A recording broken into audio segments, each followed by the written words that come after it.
Get strong.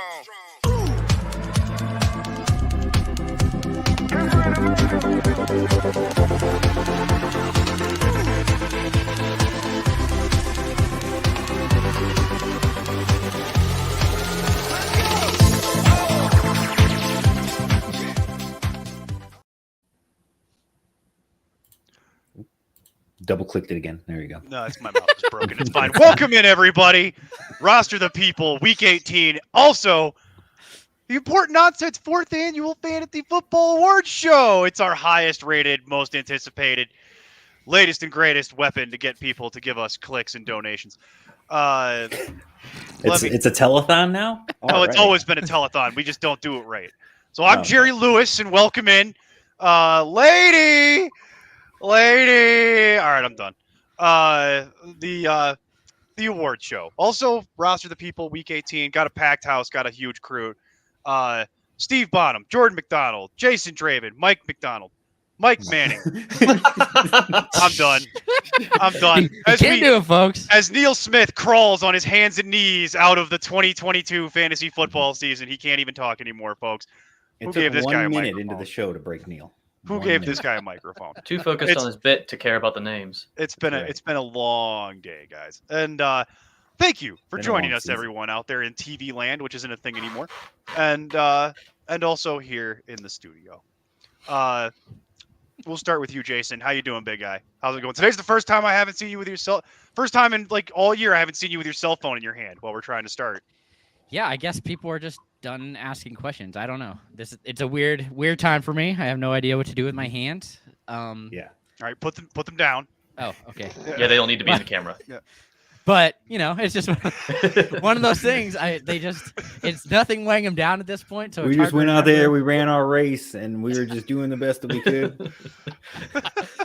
But yeah, that's where I've been. So it's been very weird, and it ended weird. So it works out. This has just been a weird week. So it's been a weird year all around in a lot of ways. Jordan, how's it going? I cannot believe you're wearing a Colts hat. That's got to be a Colts. They might hat, actually right? win this week. Cannot believe. No, you're I wearing a hope they Colts don't. hat. Honestly, they probably won't. They shouldn't be trying to. I also hope that they don't. Oh, we'll get into that. Yeah. But I'm good. I'm glad that everybody watching can. There's a lot of things you could have done tonight. I know there's no Thursday Night Football, but you could have watched Canada USA for gold medal World Juniors. Oh wait, no, sorry. U.S. lost and Canada Czechia. So. You realize I can cut your mic? Jordan Thank had to you. Step out. Yeah, that's thank you. amazing. Oh, Yeah. Sorry about that. I was just gonna threaten him. He just did it. Do you think we're going to get more viewers because we started talking hockey? No, we've had this conversation several times. Mike, yeah, that's my bit. Every time we talk about hockey, the leave. Nielsen ratings drop significantly. Well, speaking of, Mike, how's it going, man? Appreciate all your contributions all year, helping us out, not just filling in on the show as much as you can, but also the cornerback wide receiver matchup report. Fantastic number. A lot of positive feedback to that. People love it. Basically, the feedback I got was no notes, please make more. So we thank you for that as well. I enjoy making them. Gotta love data diving like that with these matchups. So I had fun making them. Thank God for that, because I know how much work it is. Because if it wasn't fun, it'd be hard. And I haven't been on a podcast in a while, so it's good to get my face back out there. Well, it's so far away. I'm just kind of struggling. That's fine. Yeah. There you go. There you go. There we go. Slightly closer. And Steve, welcome back, sir. I appreciate you filling in last week, and I also appreciate the work behind the scenes helping compile all this crap. And then I also know that this is the time of year when your life goes psychotic in the background. Yeah. So I appreciate 100%. you carving out some time to even it's make this really, possible. at this on a point, it's Thursday. just 1 month when it isn't psychotic. And it's not even one continuous month. It's just like 30 days spread out throughout the year. I know what that's like. I know how that life goes. That's it's a blast. That's all right. Happy to be here. Well, this is the award show. We're going to do what we do every year. We're going to go through. We've had you, the patrons, have voted. We have also voted. we have a series of awards for the fantasy football season that we give out every year. So we're going to go through those. If people have questions, because technically this is the old roster, the people time slot, I suppose we will answer them. We don't have too many right now. In fact, we have none, which is kind of shocking because normally by now people would already be writing in, "Hey Neil, shut up and get to the questions." We're not here to listen to you. So that is not the case right now. We're waiting for anything to come in. If it does, we'll get to it. But for the most part, we're going to just do the awards. We're going to wrap up the show. But Mike, we were talking off air before we started this whole thing. I think we would be remiss to not talk about the elephant in the room, and it's the current end, how the fantasy football season ended last Monday. And I will say, before we get into this, thoughts and prayers to Damar Hamlin and his family. It was very encouraging that he seems to be doing a little bit better today. Shout out to all the medical staff and to everybody who's been dealing with all of that in the background, because this is a game, and it's for us, it's actually a game within a game, which makes it even less important. Hence the name Important Nonsense. It is just a game, and when something like that happens, it's important that we kind of retain perspective around that. I wish Twitter had certain rules about that, but hey, I don't run Twitter, and I'm not touching that mess with a 30-foot clown pole. So what I will say is, because of the way that's all going down, and it does appear that he's conscious again, which is the best news we've heard in days.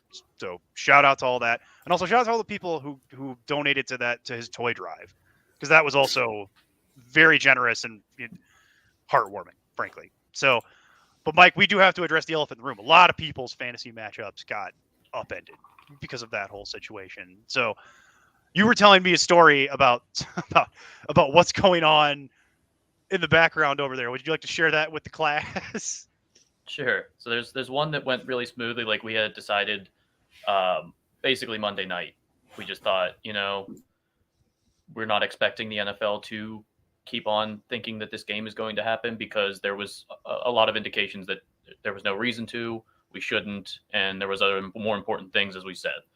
That was a Dynasty Superflex where I was down by 30 with Josh Allen on my team, Stephon Diggs, and T. Higgins on my team. And the other opponent had Joe Mixon. 66% chance based on sleeper to win. I mean, I felt like it was probably even more than that based on, the players I had. But we just went with you're close enough here. We're going to do a 50-50 split. We're done with it. We're good. Co-champs. Another league, it was more established of, I basically just needed T. Higgins to fall forward for 5 yards, and I'd have won the championship. I went into the game down by like 1.5 or something in a half PPR, and at the time of the postpone, I was down by 0.18 with 6 minutes left in the first quarter. So in my feelings, I was like 54 minutes of game time. Yeah, so I was kind of feeling like, I'll see if this game plays, but like, come on. I was going to win. It was essentially a guarantee unless T. Higgins got hurt on the very next play. I was going to win the championship, and we're having a current back and forth in a family league, oddly enough. I'm not surprised by that at all. What's more personal than family? 100%. Mm-hmm. Yeah, what's more personal? They got to see you every year. Like, it's currently set at the commissioner wants to do a 50-50 split of the first and second place, just gets split in half and goes to each of us. And I was like, honestly, I don't even care about the money, but I want to be called champion. So I think I should. Like, lord it over you. Yeah. I have a cousin that trash talks a lot in that league, and it's his wife that is in the title with me. So I was like, I don't want it to be in that household, even like metaphorically. So in any way, shape, or form. Yeah, there's no chance that my cousin can like hold anything on this. I don't want him to have it like it within his reach in any way, or him to claim it like, oh, I helped her throughout the. No, doesn't matter. I was the champion. I'm going to be the champion. We're just going to see how much battling it takes to have that happen. Nice. I've seen there's a lot of different scenarios. I've seen a lot of different website responses. I myself have one that I'm still waiting out, where we play in a an orphan dynasty league. Shout out to my fantasy leagues. Not a sponsor of this show, just people we think are cool. And I'm playing in. We've been in this league for a number of years, and this roster that I've crafted is I consider it a labor of love. I've spent a lot of time taking this team, picking it up off the scrap heap and dusting it off, and I've turned the whole roster.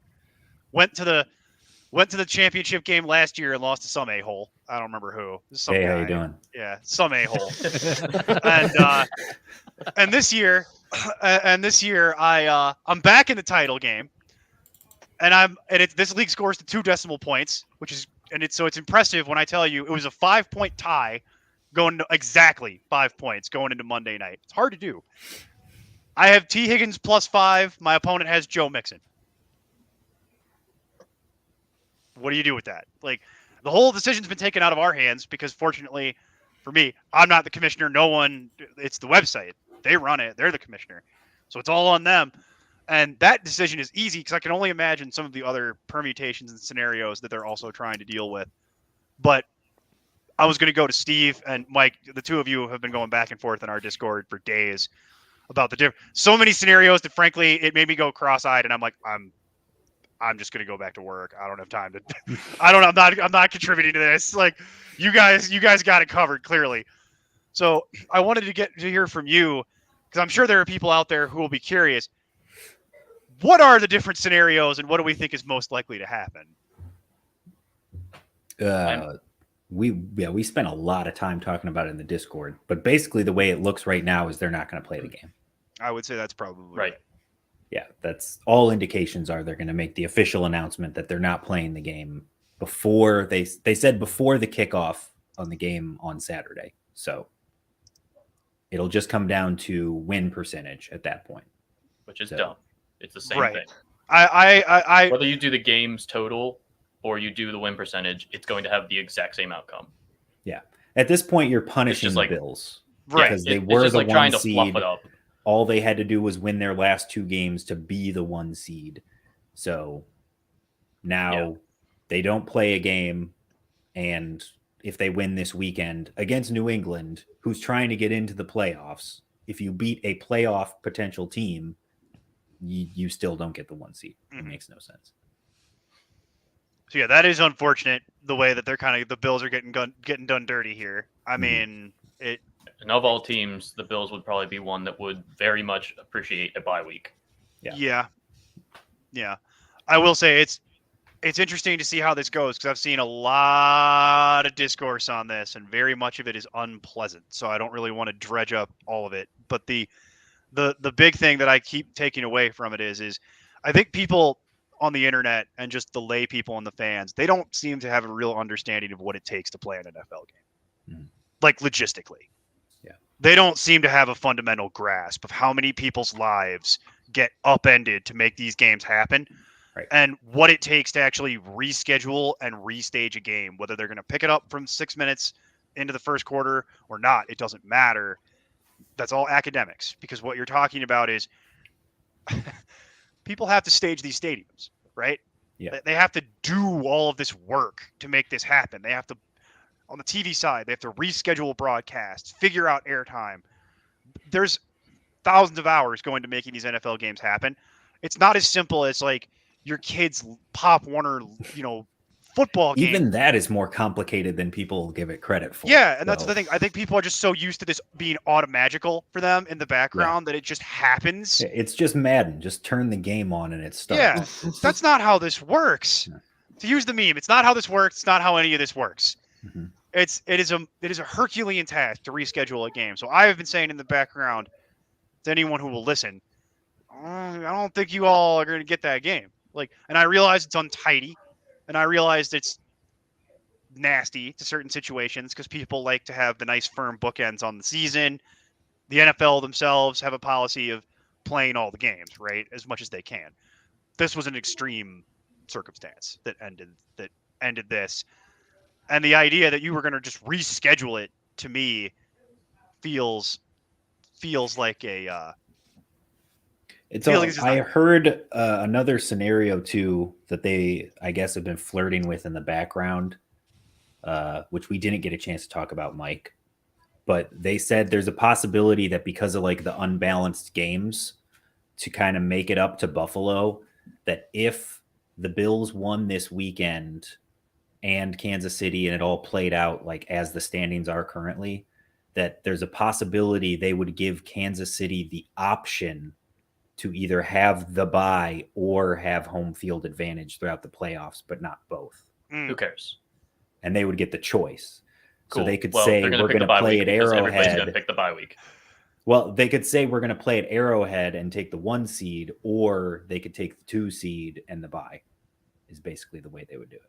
Pretty sure 100 out of 100 teams are going to sit there and Would say, take the I'll bye. take the bye week. Yeah, give me Yes. the bye week so I can get healthy. Yeah, let me Yeah. just take a week off, not play a game. I don't care where we go afterwards. We already established that the top 3 teams in the AFC are all northeast or at least cold weather, like with KC. They're still cold weather in general. So they're used to that. Sure, Buffalo's the coldest, but so what? That's not even a consolation, really, at that point. It's better than nothing, though. It is better than nothing. I'd it- rather have yeah, that than It's like all right, so Then just giving instead it of to getting them. a high five or something like that, you got home field. Cool. like I said, the best case scenario here is that the Raiders win, and then we don't have to worry Yeah. about this. Yeah, the whole Raiders thing goes win, away. the Bills win, and they get the 1 seed anyway, and this all goes away. The problem is you're rooting for the Raiders to do things, and Sure. Yeah, that's Jared that's Stidham. always the problem. Jared Stidham and Josh McDaniels. That's what. yeah, I mean, that's where you're gonna it pin your looked hopes. like magic for a while last week. So It did. who knows? That's not the JJ I was trying to root for. That's for sure. Never know. I mean, Josh Jacobs looked pretty good. He could be playing for a new contract, right? No, now we're getting to like a legal, like a attorney thing. JJ, J and J. Mhm. All right, now we're getting too There's much. too many things. Too many J's happening there. There's too many Johnsons in the NFL. The Shop.importantnonsense.com. exactly. There you go. So it's been fascinating to see how everybody has their own individual way they want to deal with this. I've seen some outlets have had I thought Sleeper did a nice job, for example, with providing options for commissioners and having a very wide approach. I've seen other outlets that are just saying, "Hey, you're all taking zeros, buddy." Like we're done. Like I'm going Yeah. on vacation. Like see ya. Like deuces. Neil, I think my favorite solution is the one that was posted in our like personal Discord our private chat. Discord, the where it non-patron was- facing Discord. You can't get in. where Like, it was you have the game between the Bengals and Bills simmed on Madden, and then you use the stats for the players from the simmed game on Madden. I mean, honestly, I would You have have been to fine watch with that for one through the because- game and then see the stats Yeah, play but you have to. out. That was Steve's and then edition. use You have the to stats. watch it. They're gonna Yeah, sim it. but you have to you have watch to it. sweat through the Like- 45-minute simulation on Madden. Yeah. And then I'll- when it I'll- crashes in the fourth quarter, you have to do it again. Wow, you're, Right, you're giving right. it a lot of credit for fourth quarter. I was gonna say midway through the second or something. At halftime, Yeah. Well, then your connected franchise data gets corrupted. And Oh. they can't recover it, and then they give you a giant middle finger rather than actually Yeah. like helping you because and then nothing Yeah. happens because they print money with right because yeah, people exactly. just keep giving them money because Yes. nobody understands what money's worth, and it just the cycle you continues. sim the game, but you And then sim people the wonder game why on the Madden game hasn't 14, changed in 7 years. and they were Well, both terrible. JP Lossman or something. Or Kyle Orton throwing for the Bills. I can't remember if who it was from back then. But that's like the exact opposite of what a friend suggested who wasn't in the title game. He said to do the combine run through for the two people in the championship. Nice. Set it up for the summer, just like have us both meet. We're like, so one of us is in Pittsburgh, one of us is in like Philly. He was like, just meet like Penn State. Go do the combine. I was like, I don't think that's really that feasible to just do that. So it's the run Rich Eisen approach. Yeah, like essentially. if whoever But I- wins, like I was like, okay. if I can train enough for it, I'll be good. Yeah, you could train for 6 months, a little more, Yeah. and then head out there. Give Yeah, yourself some okay. time. Yeah. Like, you're in the best shape you've been in your life. Why? Oh, I gotta win a championship. Oh, I got to win this money. Oh, you're For the gold. playing sports For the again? gold. No. Like, no, how much money fantasy did you football. spend in personal trainer? Oh, thousands of dollars in personal trainer fees and gym time. And how much you were you only going to win, win? like, Oh, like $230. $300. Yeah. Okay. All right. I don't think your math's right on that, but go ahead. Fitness is its own reward, right? At the end of the day, that's what it is. It has been it has been fascinating to see all the different approaches coming through with this. I'll be honest with you. I haven't really found one that I think I really like. I think they all have merit. Some I like more than others, but I haven't seen one that I was like, yes, that is the right way to do this. That's what you got to do. I'm just more hoping that we never have this problem again. I I think had that's what heard somebody suggest about the situation being like, should we find a blanket scenario for if this were to happen again and just have it in most fantasy football bylaws? And I was like, you can't. You Sure. can't have like a blanket type thing for this scenario. What's up, Polo? Polo Hey. coming in Hello, hot. how's it going? I agree with that, Mike. I don't know that you could have a perfect thing. I do think there needs to be some kind of clause moving forward potentially, but this is such a weird outlier that I'm not expecting this to happen ever again. Well, Right? Like, and the fact that it was week 17 Monday Night Football. Like, imagine if it was like maybe week 12 Monday Night Football. Right. Things Yeah, might have been a little literally bit the last different, but possible this was game. the very last game with a lot of fantasy implication based on the players for each team. So it's a whirlwind, yeah. and I don't think there's any right solution. I think everybody, especially the league, is hoping that this is never something they have to deal with ever again. Right. And especially as there's only been one time something like this has ever happened, one other time that something like this has ever happened to this severity. And it was before any of us who are currently here were born. So it was a long time ago. And that's why I don't think they have contingency plans for things like this that are this infrequent and this rare. Well, I mean, from an injury perspective, but wasn't there one season when two teams were short on a game because of like a hurricane cancellation or something? That's not what I was referring to. I was referring to the fact that there's only been one time a gentleman actually passed away Yeah, I know. during a I know. football game. I knew what you Like, meant. I mean, yeah. like, just from a teams missing a game standpoint, that's what I was think that was like 1996 when the hurricane hit Florida. something like that. It was. I'm trying to remember exactly the scenario that happened, but there was one time that happened because they canceled like a University of Miami college football bowl game or something around the same time, and people got I don't know. furiously mad. Because that's what All right, guys, are we ready to get into this? I think so. I think we should get into the actual. We've got 8 awards here. awards. All right. So from the top, least Okay. valuable player. It's the one that everybody wants to win. Okay. It's the LVP. one that It's haunts me. your dreams. Are we gonna All name right, it so- the Jason Award? Yes, the, correct. the Jason Draven. Draven least valuable player award. So least valuable player, draft pick from the first 5 rounds. That's always the thing that trips people up.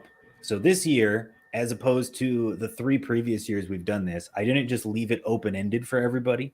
I actually gave you nominees to choose from since people decided to break the rules constantly Smart. when I would put the rules in there. Smart. I was okay with So it. has to be a top 60 pick in ADP. Put your hands down, Jason. qualify. Thanks for the reminder. My bad. And again, as a note, we're looking for someone that played at least 10 games and was bad in those 10 games so that you can't just say, oh, I drafted this player and they only played 6 games and got hurt. They wrecked my year. Well, we don't know. They only played 6 games, so you can't really hold it against them. Whereas these guys all played a majority of the season and were legitimately awful. So you've got Allen Robinson, Jonathan Taylor, Kyle Pitts, Mike Evans. Neil, what would you think the results were here? Or what was your pick? Either Well, way, however I'll give you wanna go both. about the answer. I'll give you both quickly. I think Kyle Pitts is going to be your big winner here Mhm. because that was the one that people were the saltiest about. Just Sure. salty little peanuts. Like they should I don't get know, people planters. were really tattooed. salty about Jonathan Taylor not delivering at 101. That's true. That's true. But he at least gave you something. Kyle Pitts was an abject disaster. I don't think it's Kyle Pitts' fault, by the way. I think it's Marcus Mariota's fault. But that's a conversation No, for the Marcus offseason. Mariota's good at football. We all know. Nah, I disagree. That's a conversation for 32 teams in 32 days, 2023 edition. Set your watches and your Set- calendars. Set your calendar. My pick and my choice for this is Allen Robinson. I Mhm. will own up to this. This was my worst call of the entire year. Was in the preseason recommending Allen Robinson, and I put my money where my mouth is. So I rostered a lot of Allen Robinson, so I lived it, baby. Mhm. It was abjectly terrible. Some guy I work with tried to warn us about this, actually, that there wouldn't be enough balls to go around, even in a high volume offense, to support Allen Robinson. But I'll be honest with you, even with that, I didn't think it would be as bad as it was. It was really, really, really skin peelingly awful. He never got integrated into the offense. He looks done. Also, as just an aside, the Bears have ruined him, as they have ruined so many things They ruin a over lot the of years. things, The Bears totally destroyed that man's career, and that's the end of it. But I don't think he'll win. But I think he does deserve to win, because that's the one that was just super crippling. What about you, Jordan? What do you think? Well, the thing is, like, I could say Jonathan Taylor. Mhm. I had a lot of Jonathan Taylor this year. Built the hat. The hat too. I think that's why I brought it on, just to show my Mhm. support. But Right. as somebody who had Jonathan Taylor in multiple leagues, one being one where I had the first pick, and one being in our reality sports league where I spent all my money Spent a lot of money. on A him. lot of money on that. I don't think a lot of people go that route, because you're right. You either had the first pick in the draft and you draft him, or you didn't have him. So I think it only affected a small sliver of people, whereas Kyle Pitts was seen as like this superstar tight end that you could get moderately cheap based on like where you think a superstar tight end would third go, round and he was ADP. Yeah. awful. He was not even just bad; he was awful. I don't know if it's Marcus Mariota. I don't even know if it was Arthur Smith. Oh, I watched the highlights. It's Marcus Mariota. It was definitely Marcus Mariota. Whoever it was, I'm very confident it's Marcus Mariota. I think it's going to be Kyle Pitts, and I think it's just been because more people probably felt the downfall of Kyle Pitts more than Jonathan Taylor. Allen Robinson, I'll even admit, I actually didn't have that much in him. I wrote that player profile on him in the summer, and I was so confident that he would, get back to where he usually was, where we thought he was going to be 2 years ago. But that just didn't happen. I think a lot of people kind of saw the writing on the wall. They were like, I'm not going to do that again. Whereas Kyle Pitts, they were like, oh, like I want all Pitts I can get, and got burned for it. So I think it's going to be Kyle Pitts. Mike? I pretty sure I went with Jonathan Taylor because of a couple reasons. Mike Evans had an okay season. Like, he wasn't actually as abysmal as the rest of these guys. It was just that weird section of the back half of the season where he kind of fell off a cliff. The beginning part of the season, he was fine. I had a lot of Mike Evans shares this year. Yeah. He was not that bad. no So reason the to be reason upset. that Mike Evans made the list was because he was the number 9 wide receiver off the board, second round ADP, and at the time of doing this was wide receiver 30 in points per game. Right. And then, of course, he scores 56 in week 17 and kind of erases all that, and his points per game shoots through the roof. Which helped no one, by the way. Because if you Right, had because Mike Evans, if you had you Mike were Evans, already you were already eliminated. eliminated a long that time helped ago, no one. So. And then if we're looking at Robinson, he was like around 60th or so ADP. I can't say I had much of him because, I just didn't have much interest in him. I didn't think he was going to exactly boom by any means. So I think that if you're drafting a player in that range, he's not often going to be the reason you get killed. He's not the reason you had a bad season. Did he help? No, but he's not. You could easily have found somebody a couple rounds later that you probably hit on instead of him that could replace what he did. Pitts, we've said it 100,000 times about the tight end position. You probably shouldn't have drafted Pitts if you were listening to us throughout the offseason, no matter almost how far unless he dropped to a 6th round or something along those lines. He was the hype But train he wasn't was doing that. white Yeah. hot. Yeah. So that's just it. We told you Travis Kelce, and then don't pay attention to the position. So that's why I didn't go with him. Jonathan Taylor hit 3 RB1 games all season for top 12, and week 1 was his only one that was like a boom game as like the top running back. So obviously, if you picked him between pick 1 and 3, he killed you. You didn't have a good season if you had Jonathan Taylor.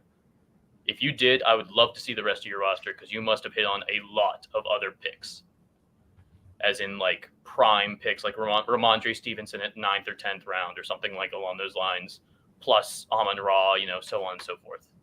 So that's why I went with Jonathan Taylor. What about you, Jason? I honestly don't even remember who I voted for. So I'm going to say it was probably Allen Nice. Robinson because that seems like the worst pick. I think he was, ended up being wide receiver 84 on the year, and based on where he was going, I just don't see anybody else being that low. You got what you got with the top end. I mean, Points per game is like wide receiver 59, oh, but still, you got him as a wide receiver 2 in Yeah. the draft. and I mean, I mean, Mike Evans, how- wide receiver 2. I mean, and you drafted him because Godwin was out for the first part of the year. Yeah. That was the whole reason he was that high anyway. So everybody else is kind of, you get what you get and you don't complain. So All Well, right. Steve, I know you had a lot of Kyle Pitts, or at least enough shares of Kyle Pitts to where it was irritating. So I sort of assumed that you were going to vote Kyle Pitts here. Yes, I did, and so did the vast majority of the That's what people. I. That's what I who, thought. That's what I thought. who went in Congratulations. here. So there you go. Kyle Pitts barely edges out Jonathan Taylor. Like I told you, the people they were agitated by Jonathan Taylor at the 101. Also, I've got the little asterisk there next to Allen Robinson because, fun fact, Allen Robinson actually won this award last year. Yeah. But he was trying to Yep. repeat, but This isn't the kind of place you want to repeat. couldn't do it. Oh, so close. So close. It's an honor just to be nominated. Exactly. He's going to hang that one up for sure. All right, here we go. The fantasy zombie of the year is the next one. So everyone loves a good underdog story. Fantasy zombie of the year, also known as our comeback player of the year, has had significant fantasy relevance in the past, underperformed in recent memory, and then rebounded to have a solid fantasy season this year. So your nominees were Geno Smith, Jamal Williams, Jerick McKinnon, Josh Jacobs, and Miles Sanders. We'll start with Jason this time. What do you think? oh my gosh, it's impossible. I mean, my favorite's going to be McKinnon just because I was The love ecstatic. for Jerick Yeah, McKinnon, yes. it's never ending. So Williams was definitely a good pick, but he was pretty solid throughout the year. McKinnon definitely came on towards the end of the year, so I have to go McKinnon with this one for sure. I loved how they finally, which is what we were saying. He was seeing so much percentage. If they actually decided to run the ball, he was going to be the guy. So when they started to do that, it was surprising that he ended up showing up and scoring pretty much every week, it seems. Dude cannot be stopped at this point, and it's probably going to carry on into the playoffs. So I think that should be running away with it. I mean, everybody else was pretty consistent. They are what they are. I guess if you're looking over their career, Geno Smith being the guy who came on the scene and nobody knew he was going to happen. Season awards, Jason. Season awards, Yeah. not career lifetime achievement awards. But, it still counts, right? Not But really, golly. but that's for a different show, maybe. Yeah. It was just surprising that Geno even made it. I mean, because he really surprised everybody. I think everybody just assumed Seattle was going to be absolutely horrible because Russell was Because gone. why wouldn't they? Yeah. Yeah, Why wouldn't exactly. they be? Yeah.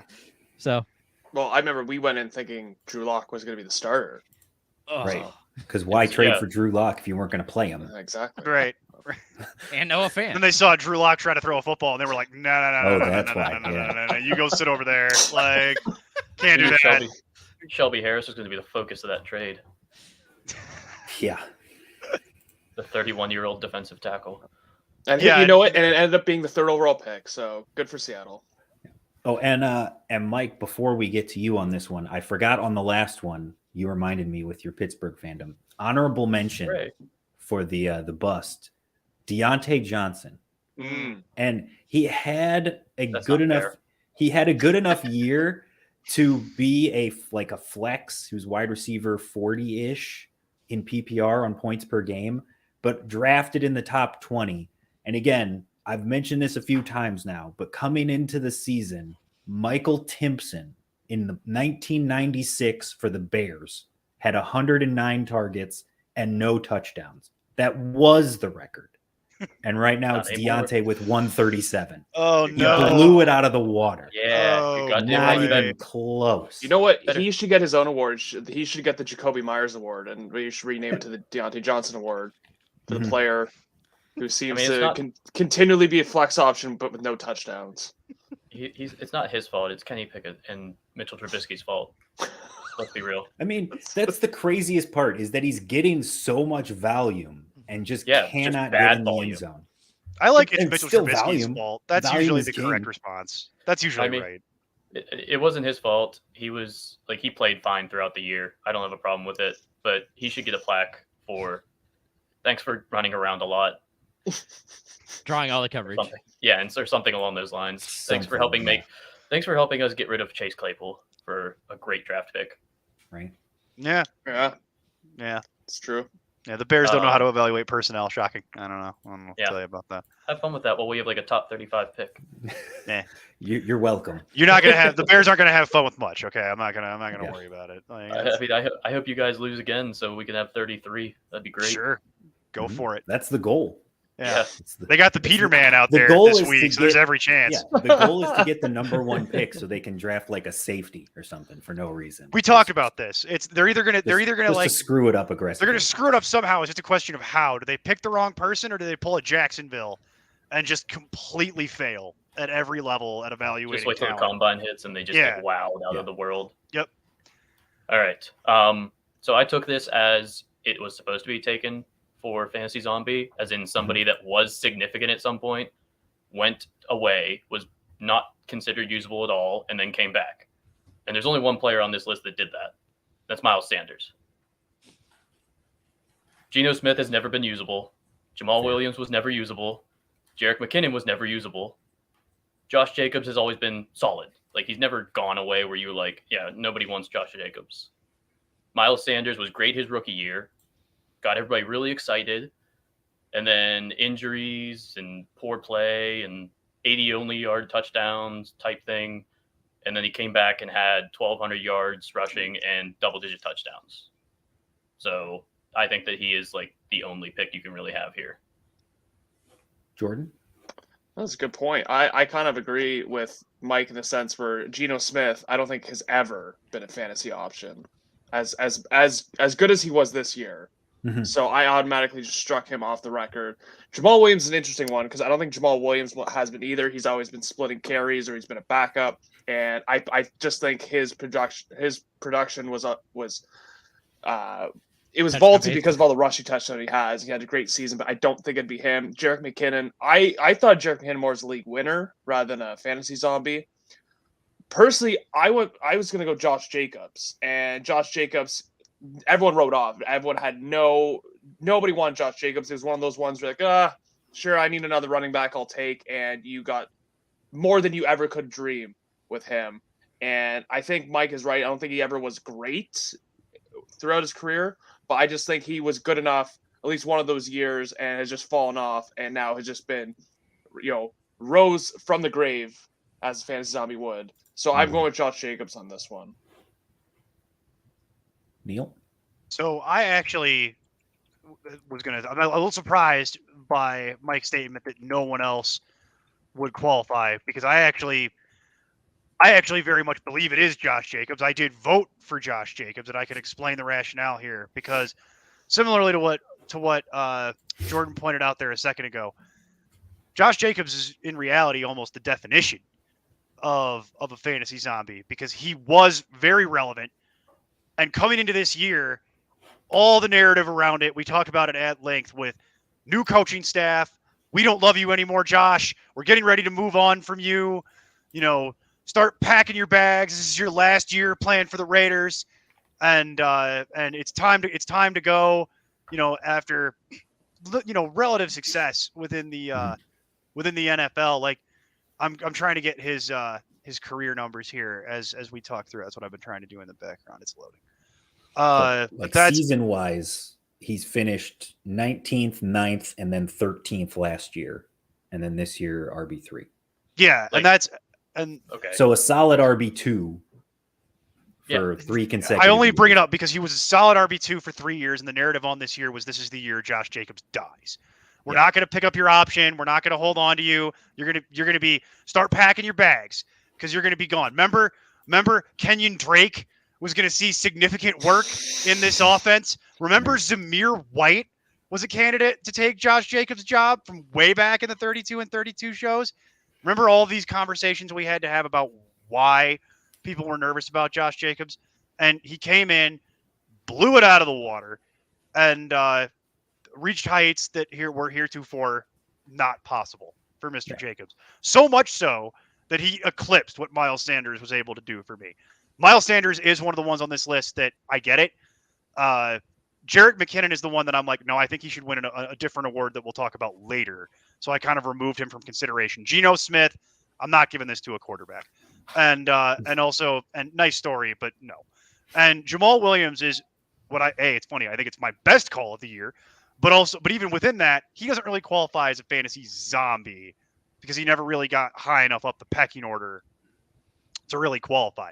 So for me, it was really down to Jacobs and Sanders, and because of all the negativity and his depressed ADP and just everything surrounded Jacobs, and for the fact that he got as high as he did, I had to give it to him. He to me is the definition of what we look for when we're looking for a fantasy zombie. Sanders would be my second choice, though. I will say that. So he rebounded from a narrative, not a bad season. Well, perception 'cause, is I mean- reality, Mike. That's what I'm telling you. Like, I would have to double check last year. He still had over 1,000 yards and double Oh yeah. digit mean, touchdowns, 9 touchdowns, 9. Let me see. yeah, in 2021, well, in No, I 2020, can't he had pull it up. 1,000 total yards. He had Total yards, 871 rushing yards compared to 1,600 Yeah, he did- this he did- year. He had his best receiving season, which wasn't saying much. But No, I know that at the second half last year, he caught a bunch of passes. last year he had 348 total yards. This year he had 395. Yeah. In last season he caught 54 balls. This year he caught 51. So but my point is, you went from the perception on you being you're dead to RB3, and it depressed his ADP. That's the whole crux of my argument. So I Yeah, agree that's- with you that. That's what I was kind of talking about. Yeah, that's Oh, wait, that's there my it is. whole argument here is perception of him depressed his ADP to a point that people had written him off effectively, and he was a back end RB2. He had been falling behind a lot of the trendy sleepers and success stories, and he way outperformed expectations. And kind of next year you ain't getting no deal on Josh Jacobs in your draft room. That ain't happening. So Whereas what was it? 2 years ago, Josh Jacobs was a second round pick. And then last year in ADP, he was end of the third round, close to the fourth round. And now this year in ADP, he was in the fifth round. And people were saying, if you're in the fifth round and Josh Jacobs was there, punt, look for wide receiver or something else. You don't want Josh Jacobs. So he just kept slipping further and further in ADP, and then has now finished as a top 5 running back. So I think that's kind of where that whole thing's coming from. Yeah, that's But he my did. whole. Yeah. Oh, I hey, figured he wait a would. minute. I figured he would win it, but Yeah. I just wanted to Overall point vote. out that Sanders Yes. is the one that actually died and then came back. Yeah. Sanders made the list obviously because of having such a horrible year last year. But the problem with Sanders was he didn't that's full rebound surprise. I as didn't know much this. this season. Like he came back and had a very good first half of the year, but then kind of fell off and was more of somebody to avoid as you went through the season. Whereas Jacobs was somebody you could reliably count on most weeks this season. And Geno did can't get a believe lot Geno- of love in the vote. Yeah, I don't know why Geno got so much love. because he's a quarterback. Mhm. People love voting for quarterback, Mike. I don't know why. I can't explain why, but they do. I mean, Like that's his why my la- only fantasy relevance in the past was as a streamer, as a QB2, which where this year he mean- was a top 10 quarterback. So that would be it. I guess I still am the lone vote for McKinnon, huh? Yep, Just He you. won a Good to different know. award. Just you. He won a voted different Jerick award McKinnon later. Like, every time he possibly could. Correct. Whenever I'm he just saw the going back name, to, just auto click. The Geno Smith thing too, and I think that was the issue last year when Cordero Patterson won, and Steve, your argument was that Cordell Patterson was never fantasy relevant, yet he won, Yeah. and that was my thing. I was like, Geno Smith, yeah, he had a great season, but he had never had fantasy relevance ever. Yep. So Yeah. he did not fit that definition. yeah, Yep. that's why I respect the argument that Mike's trying to postulate, where he's like, no, Miles Sanders actually died, and I'm like, Mike, I'm not disagreeing with the fact that it's down to those two guys. I'm just saying that Miles Sanders, great story, had a great first half of the year, as Steve mentioned, kind of fell off down the stretch, and also Like it just you can't. It undercuts what Josh Jacobs was actually really able to do. So that's the one that for me it's like he's not, and it's weird because I see your point. He's not fighting a real giant cliff of statistical degradation. But my argument, he's fighting against perception and narrative, which in many ways is equally as hard to do. If people just decide they hate you, backfield narrative. Yeah. The New England West backfield we thought was going to happen. Yeah, and if people just don't want you, it can be very hard to win them back over to your side. One too. It's interesting because it's a positional thing. Because like with the Cordero Patterson one, it was okay. Also wide receiver. Yeah, on a weekly basis, there's 36 wide receivers you start plus flexes. There's 24 running backs you start plus flexes. And Cordero Patterson was never in that conversation ever for any of that.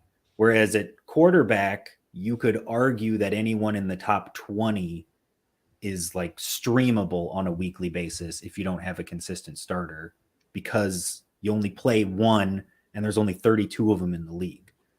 So Geno's best finish before this year was his rookie season when he was QB 20.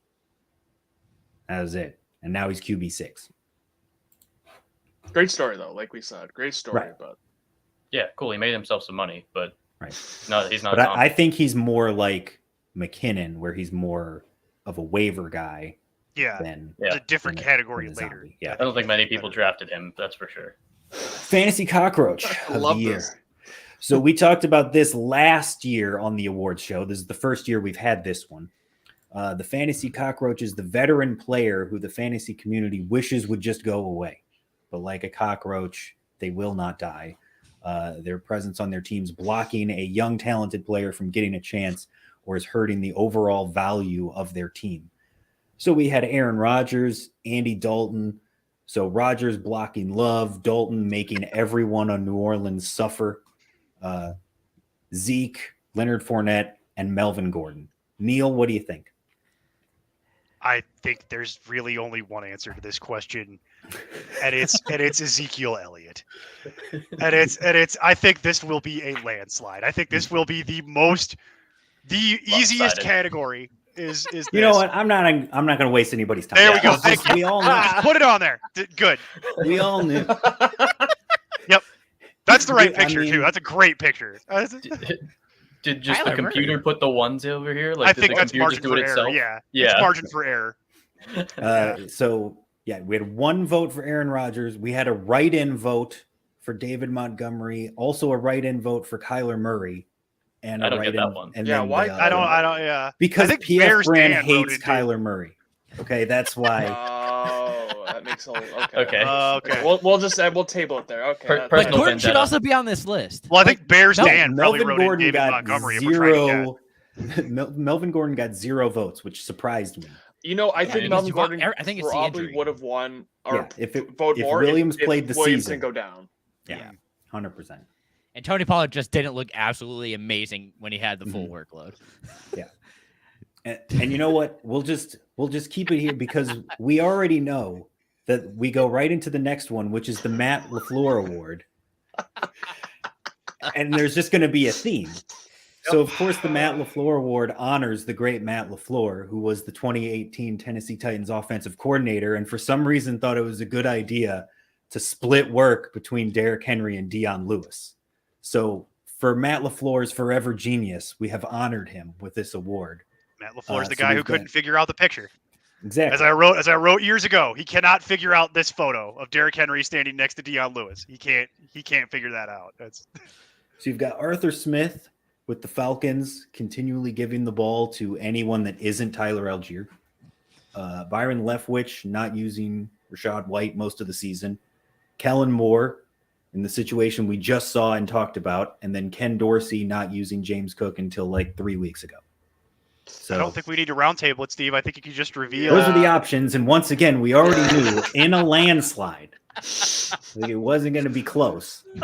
Oh, I am happy that Arthur Smith did get some votes for this. I don't think he should have won it, but He deserved some votes. He Some deserves some recognition votes. for sure. Desmond Ritter and the lack of use for well, and Tyler then Algier. just Cordell so. Patterson. Like, I mean, Yeah. okay, it was And funny. Caleb Williams.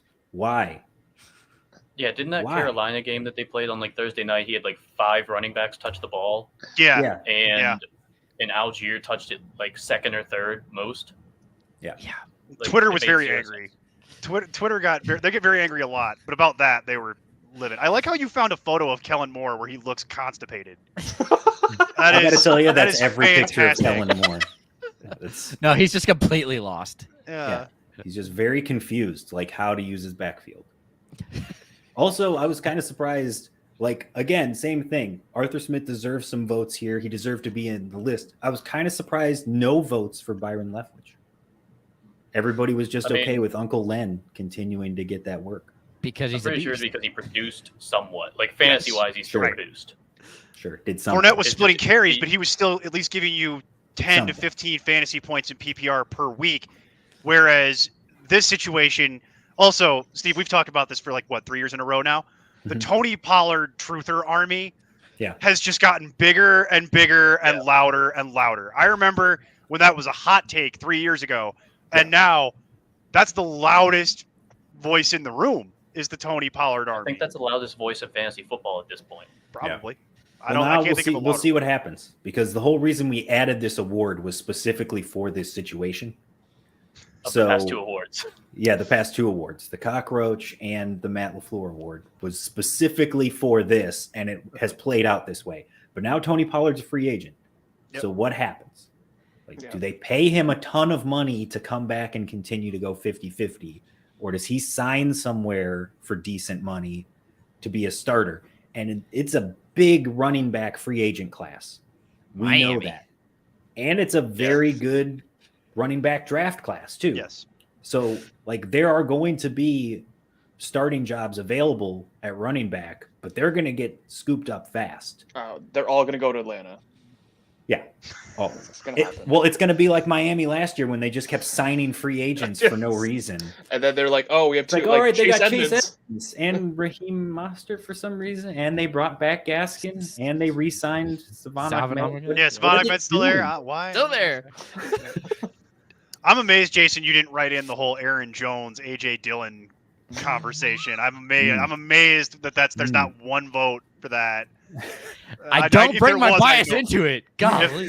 There wa- oh, okay. Yo, Oh, shit. I'm When did that surprised he. start? When did that start? This I'm week? surprised he Again, didn't write this in, week, yeah. the Chargers offensive coordinator for taking snaps Joe away from Lombardi. John Yeah. Parham. What a. Yeah. Well, Parham had been hurt most of the year, but the fact that we still aren't throwing the ball downfield is annoying as all get out. Like I understand Guyton's out, but still, you could come up with some play that stretches the field more than the 10 to 15 yards that you're hoping that Williams is downfield. No, why would you want to do that? No, I know, that's, just that's not how stupid. that works. Let's Throw let the more man dump unleash offs to that Austin cannon. Eckler. Throw more Waiver dump ad of the year. Redraft and Dynasty, the season only begins with the draft, doesn't end there. So you win through team management. So the waiver ad of the year, a player that could be had off waivers. So they had to have an undrafted ADP, so outside of the top 192, to qualify as a nominee. So Geno Smith, who we already talked about, Jerick McKinnon, who we already kind of talked about, Latavius Murray, and Zay Jones. Those were the options, the nominees given here. Neil, what do you think? This is the one that Jerick McKinnon was supposed to win. There's no reason to vote for Jerick McKinnon in other categories. This is the one that he should have won in a walk-off. You're not voting for quarterback. Quarterback is replaceable. Latavius Murray, cute story, not even close to the statistical production of Jerick McKinnon. Zay Jones, also cool story, maddening situation in Jacksonville. It's not enough to deal with the raw touchdown output, just the touchdowns of Jerick McKinnon. Jerick McKinnon is your waiver ad of the year. You could have made an argument that he was the league winner. Like you could sit here and legitimately make that argument potentially, but Jerick McKinnon's got to win something for his crazy year, and this is the one that he deserves to win. Yeah, it's close. It's definitely between McKinnon and Jones for me, just because they both put up pretty good production, especially off the waiver wire for most weeks. I mean, even then, they would have their down week and everybody would immediately drop him again. and everybody kept banging the drum, especially for Pacheco over McKinnon, and he still hasn't outsnapped him. It's been a infuriating thing for him for sure, but Zay Jones just magically disappears too. So it's definitely between those two because, it's just funny to kind of see how effective a player can be after, not really playing due to injury and whatever else. McKinnon having this year has been incredible. All right, so I'll make the positional argument again, like I did before. So Jerick McKinnon did have a very good back half of the season, but before their Week 8 bye, he only had one game inside the top 40 at running back. So Geno Smith has been in the top 15 every week but 3 at quarterback. So what's better, to be hot at the end of the season or to be consistently good and usable throughout the year for the waiver ad of the year? League winner, absolutely, but I think for waiver ad you want to be consistent. Yeah, that's where I thought that's why I think Geno Smith should get it. I wouldn't be upset if Jerick McKinnon wins it because he was phenomenal. But I thought he was more of a league winner than waiver ad because Geno Smith you could have picked up week 2 and kept him on your team, whereas Jerick McKinnon, like we all thought it was going to be Isaiah Pacheco because no one believed in CEH, and we thought Isaiah Pacheco's that's the guy, and then Jerick McKinnon just ran away. Well, not with the rushing yards, but like with the dumps out of the backfield, finding the end zone, things like that. The touchdowns. Touchdowns, exactly. So Geno Smith's my vote, but I can see it being either or. Mike? I don't remember which one I went for. It was either Geno or Jerick. I think I went with Jerick McKinnon, but I'm not positive because of the fact of the positional value and timing. Because all right, so you had the a back end quarterback 1 most weeks, which is good for Geno. Like that's solid, but that's just if you happen to pick a Russell Wilson or somebody along those lines earlier and they failed. Because I'm sure that a lot of people weren't confident to just leave Geno as their QB every single week of the season. There was a lot of people, I bet, that were benching him, bringing him back in, benching him, bringing him back in. Mike, I could tell you answering people's questions all year. Yeah, that was a weekly conversation piece. Yeah, it wasn't just so nobody was comfortable with that. But Jerick McKinnon, it was with week 13 on, had no less than 13 PPR points, and he had three 22 plus point games, 2 33 plus point games. Like he set the record for most consecutive games by a running back with a receiving touchdown. He very easily, again, he is more of a league winner, but I think based on positional value and when he played well, I think I did McKinnon, but I could be wrong. I don't remember. It was a long time ago. All right, so the winner was Jerick McKinnon. Yeah. For the waiver ad of the year, with a vast majority. Let's go. Vast majority. One write-in vote for Evan Ingram, which again, well deserved. He didn't have a terrible season. He had a decent year, and you could get him for free, so he at least qualified to be on the list. But yeah, it's tight end. It's wildly replaceable and after Kelsey, it was useless. So right, yeah, that's kind of my argument with quarterback, where it's like you could have gotten other replacement level quarterbacks. Whereas Jerick McKinnon, if you actually held on to him, by virtue of the fact that he functionally was a league winner, I think he would have to qualify as the waiver ad of the year. To the point about just positional value. Well, even looking at the last, like Mike said, since week 13, he scored 116 fantasy points, which is the third most behind Christian McCaffrey, Patrick Mahomes, and tied with Justin Jefferson. And if you look at Geno Smith, especially the back half of the season, would you have been able to really tell a difference between Geno Smith, Jared Goff, or Daniel Jones? No, it's the same. That's kind of the same. It's all the same. That would have the second half of the season. You would have been like, meh. One of these guys will play well. Yeah. Oh man. Jones at least was getting drafted. I don't think Goff was. But no, he was a pure waiver ad. Yeah. He was pretty available all year. I used him a lot on the wire show. So Yeah, it worked out actually. I poo-pooed that a lot, and when you look at the raw totals at the end, It worked out. he was serviceable. All right, the buy low of the year is the other side of that. So other than just the waiver ads, you also had guys that you picked up through trade. So buy low of the year is obviously a trade candidate. The player had to be drafted, so in the top 192 of ADP, and then the numbers listed here initially are their PPR points per game the first 10 weeks of the season, and then because of how we set up the whole voting for this, it's weeks 11 through 16 is the second half of that. So you had Cam Akers, who was RB64 in points per game. So that's not punishing him for the games that he did not play and sat out. RB64 to RB15, Christian Watson, wide receiver 62 to wide receiver 15. David Montgomery, who I feel like has been in this category before, but I couldn't confirm that. RB32 to RB7. James Conner, RB31 to RB3, and then Jerry Jeudy, wide receiver 39 to wide receiver 7. Nerd man, what do you think? golly, that's tough. I was kind of in on buying Montgomery just because I figured they would ride him so hard towards the end of the season because his contract's up.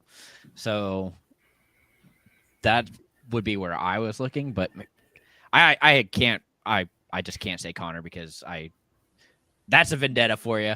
Complete bias there. That jerk. There's But the bias showing. I'll bring There it back is. in. No. Yeah. But yeah, golly, Connor, I just think that Connor, it was really just based on the situation. The fact that they changed the quarterback, it wasn't due to it being the fact that he was actually good in those games. It was the fact that they were passing so much so short without Kyler Murray in, and that really felt like it contributed. I guess that could also be said for Montgomery, who I think they lost Mooney. James Conner missed 3 weeks due to injury. And then when he came back in week 9, for the rest of the year, he was never outside of the top 20. So if you bought low while he was hurt, missed the injuries. Yeah. Because he was bad in the beginning of the season. Yep. Then he missed with injuries. Yep. Then he came back great. Yep. Yeah. He was RB 15, 39, 34, 27, 40, and then missed 3 games with injury and then never lower than 19. So I can tell you, I voted for James Conner. I think there's only two realistic choices here. I believe it's Conner for what he was able to achieve, largely because of positional, as we talk about with running back, how important that is, and also just the heights that he was able to achieve once he came back from that injury. So that for me, it's James Conner. I think the public will want to vote for Christian Watson. sure. I'm not gonna lie to you. That's just how I think the You're public, probably right. the public will see Hey, he Christian had Watson 4 and be like sexy touchdowns. weeks. So come on. It Yeah. had to be good. So that's how I think this will shake out. I think those are the two real ones because the other ones are nice stories, but they're not going to get they didn't achieve the heights that the other two choices will have. But I can't vote for Watson because it was way too touchdown dependent. It also fizzled at the end, and so for me, it's got to be James Conner. He was rock solid down the stretch, and he likely carried you. If you either kept the faith or you actually got him in a trade, he likely carried you down the back half of the season. Jordan? Yeah, no, I totally agree. I think you just look at these numbers, like the numbers don't lie. Like automatically, I feel James Conner leapfrogs Montgomery. Just the numbers are so sniffly better. As you say, finished RB3 in that short amount of time. Cam Akers was completely written off. I think a lot of that had to do with just that team being completely devoid of talent, and he was the only good skill position player left. And yeah, Watson was too fluky. And Jerry Jeudy, I don't think anybody really was buying Jerry Jeudy because the offense was, I nobody did. knew. Took me to the playoffs. It was took me to the playoffs. It was pretty Straight cool. for him. I literally So did that in the league. I still think it's James Conner, though. I going to agree. I think it's probably going to be James Conner just based on how great he was that stretch when he came back. But we'll see. Yep. Yeah, there you James go. Conner. And I also voted for James Conner. And Neil, pegged it.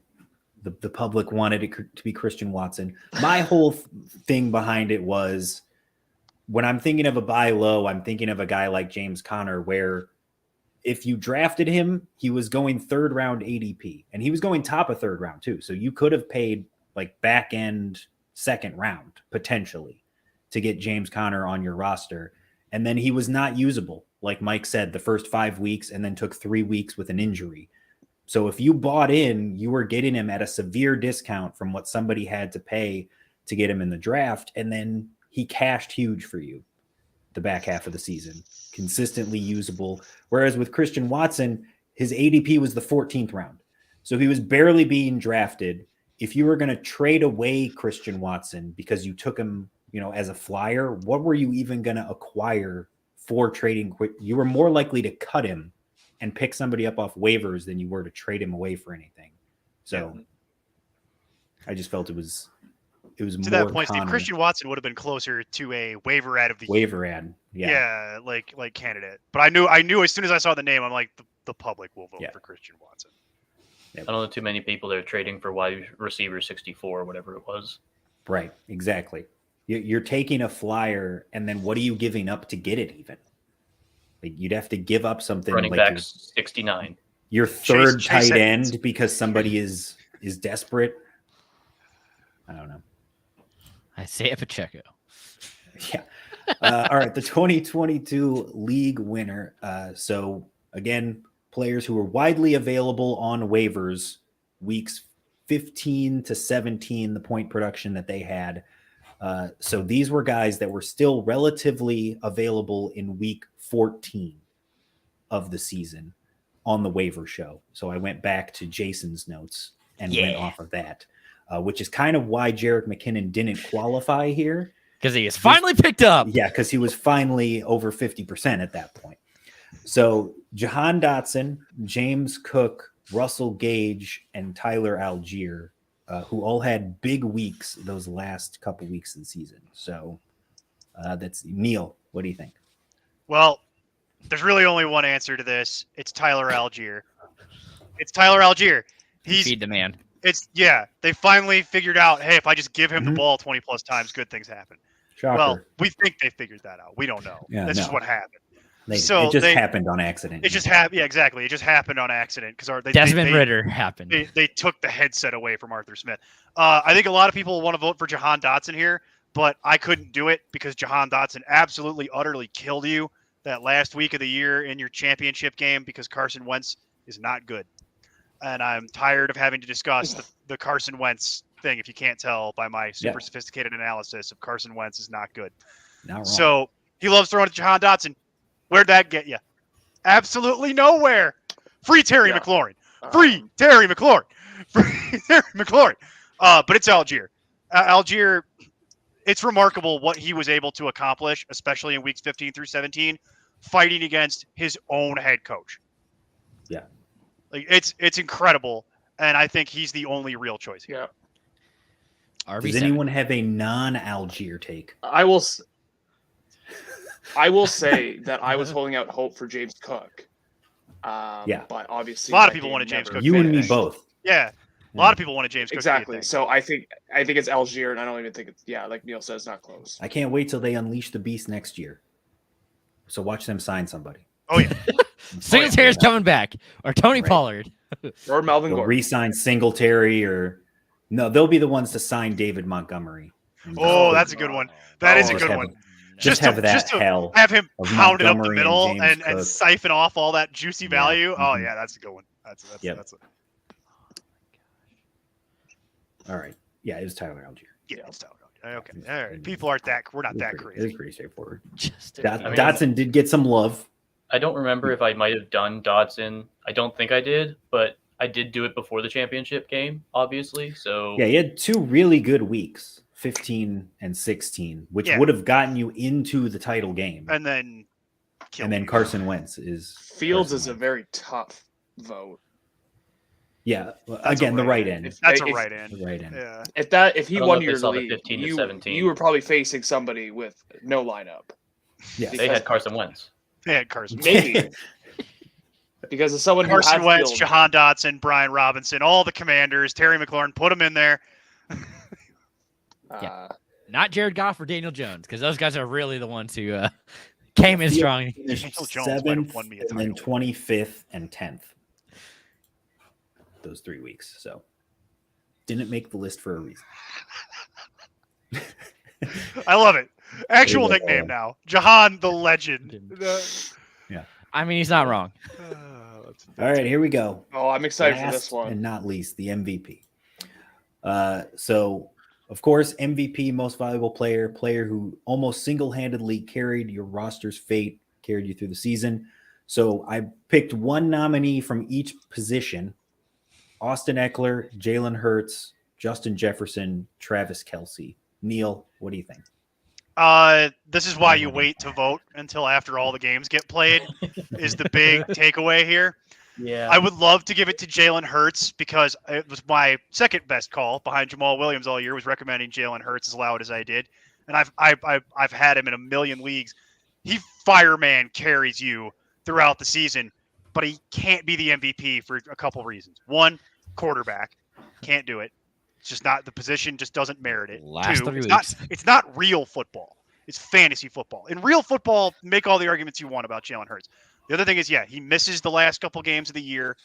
That pretty much takes him off the table as far as I'm concerned. Justin Jefferson, similarly, his Week 17-2 removes him from this conversation. So it really comes down to Austin Eckler and Travis Kelce. And when you get to there really only is one choice. It's Austin Eckler.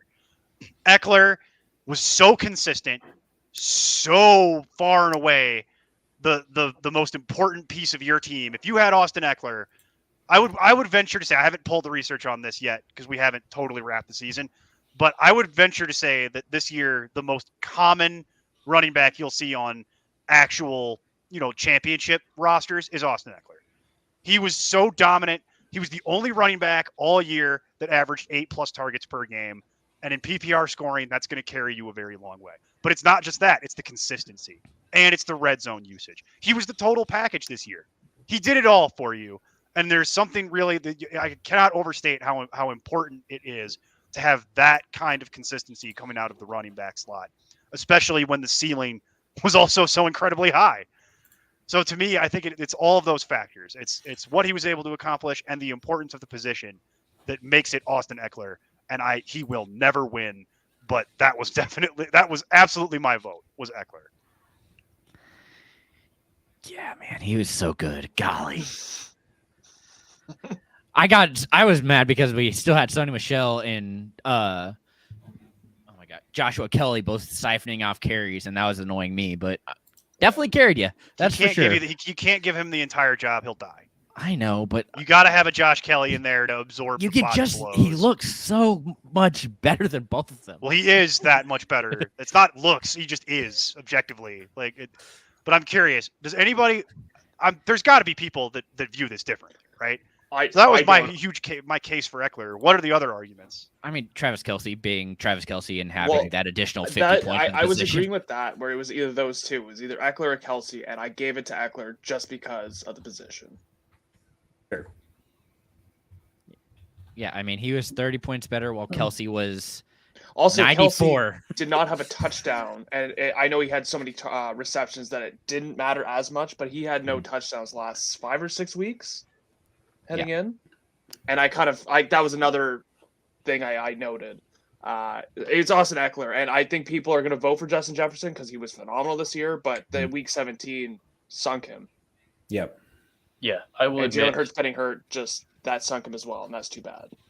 Plus, Hurts had so much so much hype in the offseason, which was, as we have done plenty of times, because we were part of it, we hyped him up a whole lot. Oh, yeah. Still didn't get high enough. It was warranted, but he became not really any value at that point. He was just, you were planting your flag in that quarterback. Yeah. He was like quarterback, I don't know, 4 drafted overall or something along It's those like lines. 8th round, 6. QB4. Yeah, 6, I was like, okay. QB 6. 6. Okay. He was QB still. 6 in the 5th round. Kelsey's only call to fame here is the fact that it's the positional dominance. Yeah. Like you said, Jason, it was 94 points over the second tight end, but he didn't have enough boom weeks to really be an MVP, and he was still being drafted at the end of the first round, beginning of the second. Like that's good, but like that's still pretty pricey. Jefferson, I did vote for Jefferson. Again, I voted before the championship last week. week. Yeah. Yes. Obviously, if I had seen last week, there would be no question whatsoever. I would have gone with Eckler. But I said Jefferson had a lot more of the boom 30-point weeks that he just really like set himself as a top 5 wide receiver so much that he really helped you out. And you drafted him later, so you were able to pair him with another good player easier than you were Eckler in most situations. To be fair, Eckler Mike, was top 3. based on the description too, you're not wrong. It says, player single-handedly changed your roster's fate, carried you through the season, which is what Jefferson did. Yeah. For me, I just put a lot of weight on week 17. I mean, Eckler's last game or worst game was 11 points in PPR. And that was week 1. From then on, he just kept dominating. Yeah. Like he was on average 20 to 25 points. So I get it. Like, if I put my vote today, easy Eckler. 0 questions. And then to dominate so well in the championship game, like, what else could you ask from your top 3 pick? Right. Well, and the fact that he actually knows fantasy football makes him very valuable. Dude loves himself in fantasy football. Biased, yeah. Yeah. A little He's bit. like, oh, I'm I'm going to sure carry you he's- guys. Don't worry about it.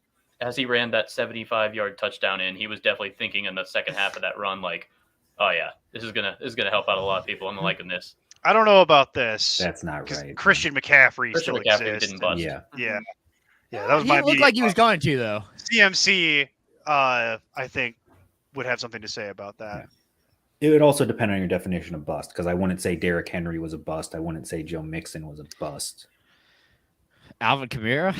Yeah, but that's Yeah. not Yeah, the but question. was drafted Right? really We're late. not He looking wasn't for anywhere bust. I near can that. look We're for saying- bust if you want. Yeah. We can do that too. But yeah, that's Just hate God, so bad. Okay. So the winner was Jalen Hurts yeah. Wow. Thought that might happen. by the QB. fan votes. So That just should be a barely negative. edged out Justin Jefferson. Golly, these people. And I will make the argument on behalf of the Jalen Hurts people, even though I'm not one, in that I voted for Eckler. I'm a fan of Jalen Hurts. Just I voted for Eckler in this specific situation. I love Jalen. He had a lot. He was top 6 every single week except week 4 and week 6. And we've talked several times now about how you can't vote for Geno Smith because of the streamability of quarterbacks. If you've been relying on Jalen Hurts all season, it's plausible that he could have missed the last 3 weeks. You picked up Jared Goff and won your championship anyway.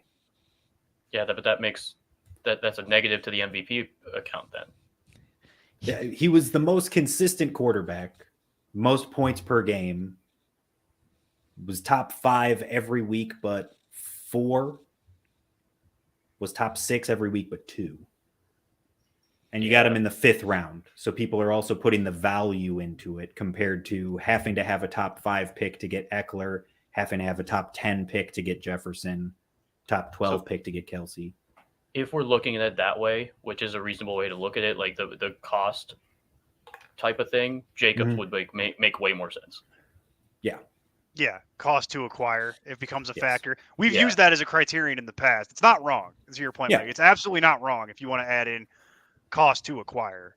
Yeah. Because you could make the argument that how many people on the big pie, how many people even had a shot at rostering Right. Austin Eckler? The proportion is way smaller. Right. And my whole knock against Jefferson was the same thing. I'm a consistency guy. So again, we've talked about the flop in the championship game, which you don't love to see. He had 11 games when he was in the top 5 at his position, which is fantastic. But he also had 4 weeks when he wasn't startable. So Yeah, and it was like less than 8 points a game. it's kind of crazy to have that range of outcomes to me. He dominated more often than he didn't, but Austin Eckler, like we talked about, Mike, you mentioned the one bad week was week 1. His worst finish of the season was week 1, RB26. Every other week of the season, he was an RB2 or better. This was my favorite stat from pulling all of it. So Christian McCaffrey had 11 RB1 weeks. Saquon Barkley had 7. Ramondre Stevenson had 7.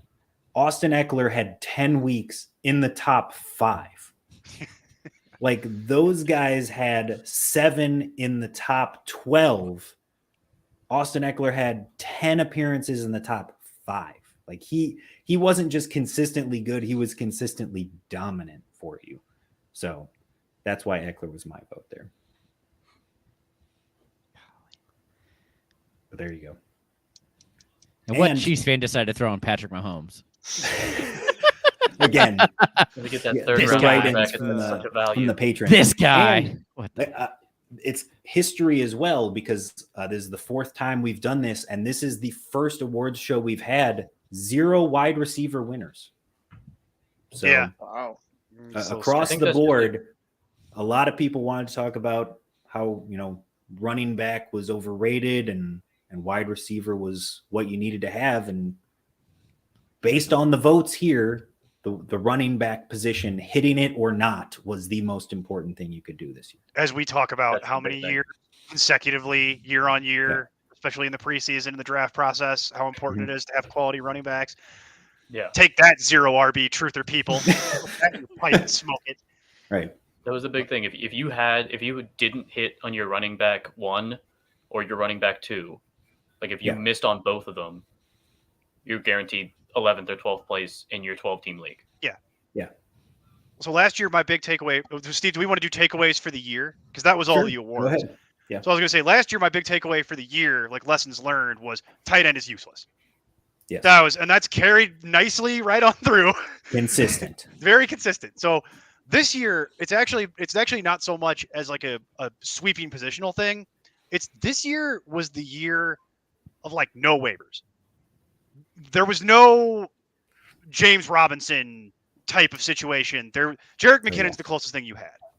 Where it's there. This was the year that, to me, the big takeaway was, how did you draft in rounds 8, 9, 10, 11, 12, and on down? Mhm. Because that's where you probably won or lost it this year. How did you do in those? Because how many of the Jamal Williamses did you accrue? How many of those types of things? That's a little different than what we've seen year on year. And I don't know that there's a whole lot of like actionable takeaways from that. It's just something I noticed when I was recompiling the stats, where it was a lot of these guys that really propelled you forward this year. They weren't just sitting there for you on the waiver wire nearly as much as they have in other years. They were actually acquired and drafted in like the 9th round and later. So that was the big takeaway for me for this year, was just something to think about. It's people like to kind of say, oh, those rounds don't matter as much. It's way more important to nail the first rounds of your draft, because the old truism is you can't lose your league, or you can't win your league in the first couple, Right. but you can lose it.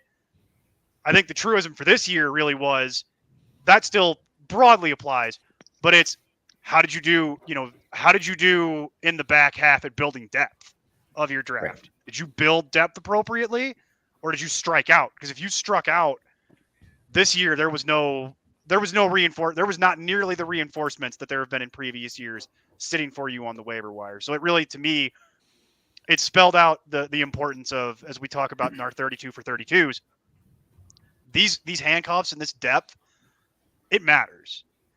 These things will matter down the stretch, especially when you look at like the Jamal Williamses. Yeah. So that was my big takeaway, was just something to keep in mind for future years. Pay attention to those late rounds in your draft and do your research, and really make sure you kind of lock in the whole way, and don't check out and go into Miller time halfway through your draft because it's like, nah, it's fine. I just get some guys. It'll be fine. Doesn't work that way every year. I mean, I feel like this year was very deep at wide receiver. Like, you could find great wide receivers every week on the waiver wire. Yep. So, I mean, for example, still on the waiver wire, Hodgins and Richie James, who both put up over 15 points this week.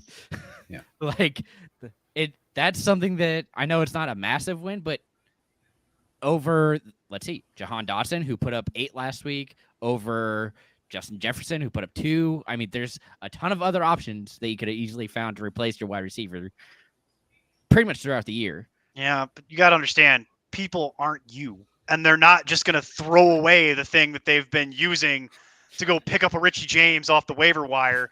and just slot him into their championship game. You Well, would yeah. do that. But most other Yeah. people have To this thing called risk aversion, and Neil's are going to point look at too, that and be like, no, I'm not going to do that because he's going to take a 0 and then I'm going to kill myself. I posted Yeah, in the could you Discord imagine before, if you sat Go there ahead. and like you benched Mike Evans because he had been playing well, right? and then you took a Hodgins or a Richie James and put him in, and Right. you went against the start your studs Yeah. MO, you would Yeah, have been I happy. can very easily Oh my god! for most of the year. I posted in the Discord too. Like, you'll always see the narrative of one position outweighs the other, or one position outweighs the other, or something's more valuable to take in these rounds. You always go in and let the draft fall to you. There's always going to be some kind of value somewhere. You just have to be ready to pounce on it. I posted about the 0 RBs. In the first 5 rounds, there were 23 running backs taken in ADP. 18 of those 23 still finished as an RB2 or better. So it's not like taking an early RB completely killed you. If your team didn't do fantastic because you took an early running back, it's because you missed on the wide receivers you took later. Or you took a QB like Russell Wilson and built around him, and then you were scrambling to try to figure out a different QB situation later on throughout the year.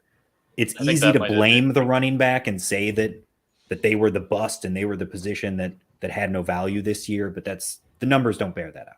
Yeah, when everybody's in the same boat, you know what I mean? Yeah.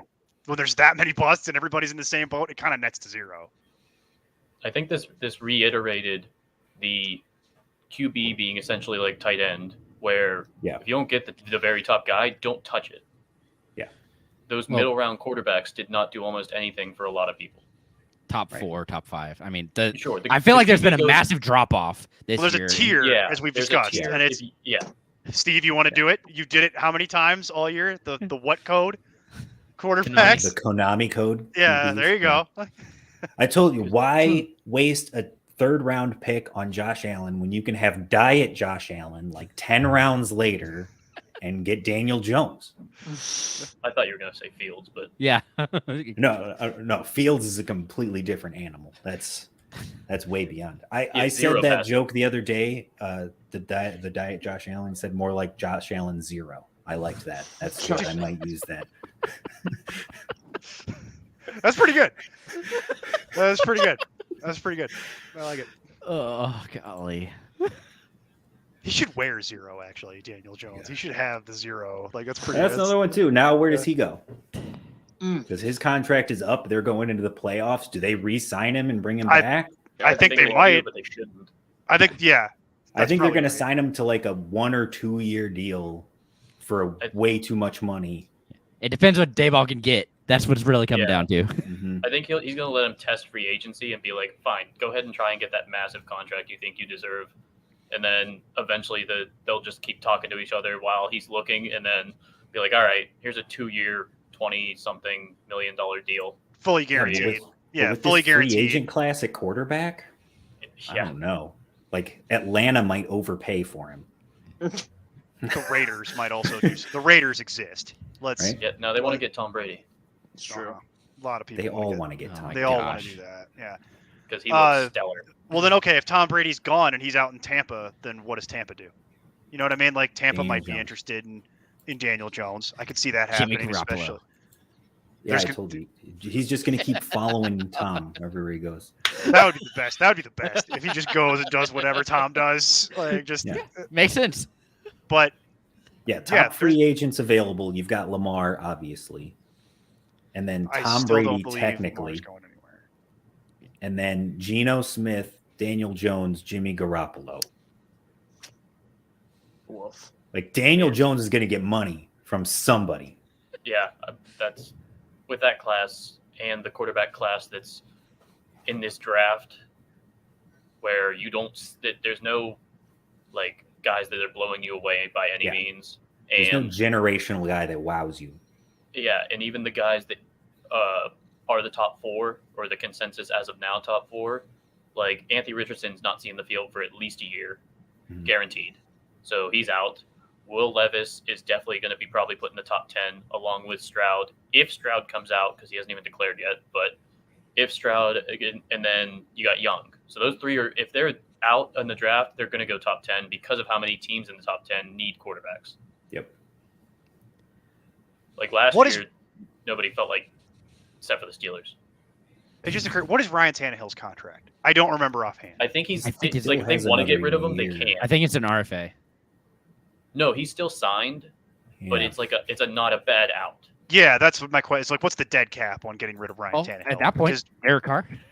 Hold on. no, I'm thinking more Daniel Jones. We were talking about where Daniel Jones goes, and I was like, I could see the Titans being interested in something like that. It's kind of, it's just younger Yeah, he's Ryan got Tannehill. 1 year left on the deal, and After this year. yeah, for 2023. Yeah. If you're looking for a guy who's just younger Ryan Tannehill with actually a bigger arm than Ryan Tannehill, Oh, sorry. to stuff He's it Derrick not an Henry's unrestricted free. Yeah, he's an unrestricted free agent in 2024. They've got like dead cap money for the next 2 years on it. The way they restructured it. Okay, that makes that less attractive. But yeah, they would have to cut him and take an $18 million dead cap hit. Yeah, that's probably more money than they're going to be willing to give. They but could they're do it. paying It's him not, 36. So Yeah, it's pretty So fat. if you save you'd 18, 50% save discount. 18 million. 18. So it would depend on what you're paying the new Derek QB. But yeah, would the Daniel Jones contract also cut 18 but add like 28? Then you're Yeah, like, that's the oh, question. It's probably too much. you're when paying you- 10 more than you've already got. Probably just stick with Tannehill. Yeah, assuming he's healthy and good. Hey, they were 7-3 at one point. They lost 6 in a row, but they were 7-3 at one point. Well, there's a reason they Yeah. fired their GM, despite the fact that they had said they were a 7-win football team at the time. Like, Remember when they were 7-3 and they just lost like 2 games in a row? And we're like, why'd they fire the GM? Now we know. yeah, Saw the writing on the wall. yeah. If Ryan Tannehill and Derrick Henry can't go By out the way, there, they did just officially cancel that Bills Bengals game. I was going to bring that up. That did just Yeah. come across. So we, now we that- expected it. Yeah, there was no reason, no feasible way they were going to actually play this game at any Yep. point that would be enough of a benefit to either the Bills or the Bengals. I think the most interesting one right now for QBs is Seattle.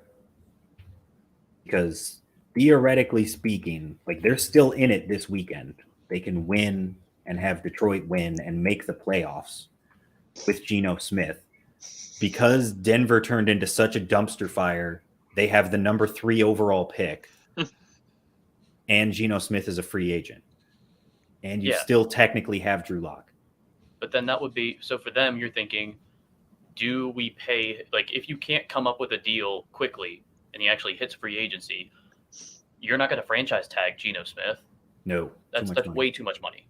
Yeah. Like Lamar Jackson, obviously you're going to franchise tag him. It doesn't matter, whatever. But Right. like if you don't get a deal done with Geno Smith, you won't franchise tag him, so you let him walk. So it's going to be a back and forth of do you pay him enough money to stay, or do you just take that pick and grab one of the quarterbacks and do your actual rebuild you were planning on doing Right. with Drew Lock at the helm till somebody actually, the rookie actually gets going.